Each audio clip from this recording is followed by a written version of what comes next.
Hi guys, I want to talk you through a patient journey. Young guy, he's now 24. He originally came to see me back in January 2018. He'd had a formal diagnosis of testosterone deficiency syndrome made by his GP and subsequently his endocrinologist. He had been trialled on Testogel. This unfortunately did not cause a significant improvement, or could I say an improvement at all, on his testosterone levels. I think they were still in single figures despite Testogel. And the endocrinologist wanted to convert him over to Nebido. This chap had done a lot of reading and wasn't happy with that. And he spent an awful lot of time on the forums and on the groups, and he decided to come and see me here at the Men's Health Clinic. The backstory was he originally presented to his GP essentially struggling with his mood. A diagnosis of anxiety and depression was made, and he was commenced on fluoxetine. He eventually got his GP to do a testosterone test again, which showed single figures. It was repeated and repeated, single figures, and his GP reluctantly referred him to the endocrinologist. He struggled for a few years. This is quite a journey for a young, early 20s guy. Struggling for acceptance, to somebody to take his actual problem seriously. So the NHS got there in the end, but unfortunately, due to shortcomings in the treatment options available through the NHS, he did not see the benefit from having an optimal TRT protocol stroke therapy. So he came to see me. Back in the day, back in 2018, we were using testosterone and HCG, but we were using quite aggressive doses in comparison to what we use now. So we started him on 62.5 milligrams of testosterone enanthate every 3.5 days via intramuscular injection, and 500 IU of HCG every 3.5 days via subcutaneous injection. I was delighted to see that his symptoms were improving on his subsequent review. However, he had super physiological levels. Now, what we're trying to do here is not just make you feel amazing, but make you feel amazing but safely and effectively, and making that change sustainable in the long term. So obviously parameters that you should be monitoring whilst on testosterone replacement therapy aren't just your male androgen levels. They are things like your SHBG, your hematocrit, your HDL, your LDL. It's all about long-term physical and psychological health. So he felt amazing.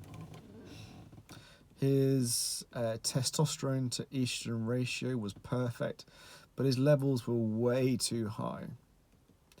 So over the next 12 months, we actually continued to titrate his dose down, but we looked to microdosing to make sure that he didn't have significant peaks and troughs, and his levels resembled as close as, damn it, those levels that would be produced by the body. So we are trying to mimic natural physiology.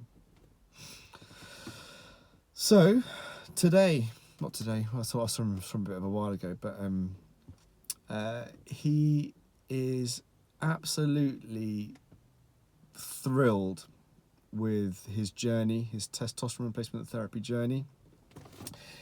He went from 63 kilos to now 83 kilos. He feels absolutely cracking. What's his current protocol? It is 12.5 milligrams of testosterone enanthate, so 0.05 mil, every other day via intramuscular injection, and his current HCG protocol is 200 IU, 0.2 mil every other day. That can't be true. That can't be true. Keep upping the dose. Keep upping the dose. No. Treat the symptoms, but also treat the numbers. We always talk about the importance of treating the symptoms, and the symptoms override everything. It's true to a certain extent that we are obviously wanting to bring about that qualitative change, but we're also wanting to make it sustainable and look at the other parameters that we've discussed before, HCT, HDL, SHBG, and keep them within normal physiological ranges. So, on just over 40 milligrams a week of testosterone, and it's 2, 3, 6, 700 IU of HCG weekly, what are his levels looking like? Because they can't be good on 40 milligrams and 700 IU of HCG. They can't be good. They can't be. Well, his free testosterone's 0.7. His estrogen's 110. His SHBG is 35, I think. How does he feel? He feels amazing. And that change is now sustainable. If we let him stay up at those crazy doses, who knows? Now, there is a correlation between high testosterone and mental health problems and suicides, and low testosterone and mental health problems. So, what are we seeking? Normality. We are seeking that qualitative benefit, that sense of well-being, but we want to make sure that's sustainable. So, working in the best interests of the patient, we decided to lower the dose for the reasons discussed. How does he feel? Amazing.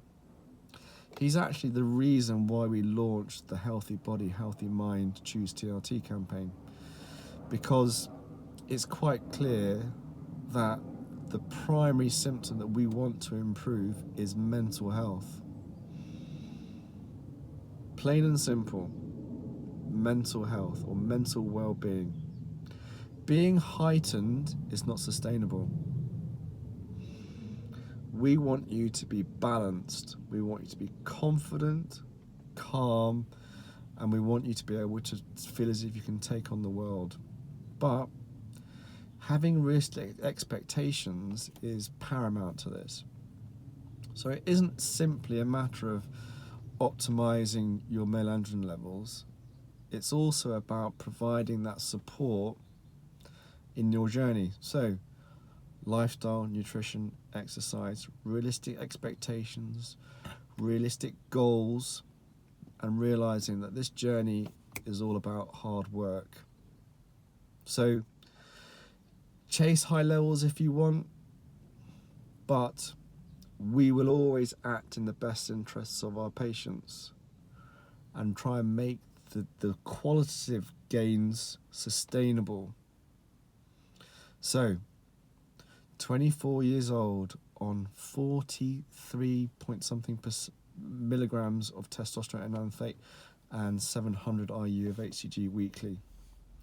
Now, why does he need such little dose? Because he's super active, he's super healthy. It's because of the HCG.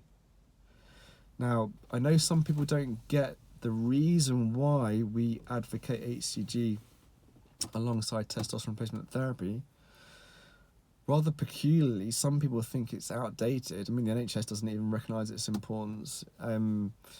Infertility alongside TRT, much like some of the other guys, but he actually has partially or hopefully fully functioning testicles with concurrent use of HCG alongside testosterone. So whilst a dose of 3 milligrams of testosterone seems absurd, it's not absurd because the HCG is doing what we want it to do and causing natural intratesticular production of testosterone and estrogen. So physiology, it's probably worth working with your natural physiology. So when you talk about health optimization, what you should be doing is working with your physiology. So there's an absurdity to go, you just need testosterone. Let's ignore the fact that testosterone suppresses the pituitary. Why? Because it doesn't fit in with my business model. It doesn't fit in with my agenda. It's too hard to titrate. It's not too hard to titrate if you know what you're doing. Simples. Sorry, guys. So you may think that we should be supplementing with DHEA, pregnenolone, which I do supplement with some guys, because I do think it has some health benefits. But what you should be doing is adopting the less is more philosophy and understanding that you are a human being. You have genetics, you have your physiology, you have your biochemistry, and you should have an appreciation of what you are trying to achieve. Normality.